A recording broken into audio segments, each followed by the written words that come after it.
Pirmasis tai būtų testosteronas.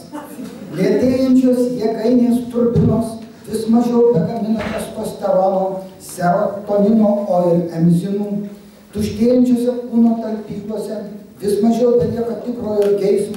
geismo gyventi, šventųjų valios galių, ir pasaulis pamažu virsta didelė šlako krūva, triukšminga prekyvietė iš antrų rankų, nevedinamų citatų, alegorijų, nuorodų, sandėlių, svetimų minčių ir nuomonių talpykla, konformizmo kalnų, susitaikymo slėnių, neįveikiamų įpročių, savo ramybę ir saugumą, vis dažniau patikėti interneto naršyklėm, painioti neišpainiojamą voratinklį, lėtėjančios jėgainės turbinos, vis mažiau begamina testosterono, serotonino ir enzinų, be kurių šis gražus kerintis pasaulis vis labiau panašėja į popiečio saulės prikaitintą didelį šiltakraštį. Kažkas suimprovisavau, bet vis tiek net ir kaip knygoje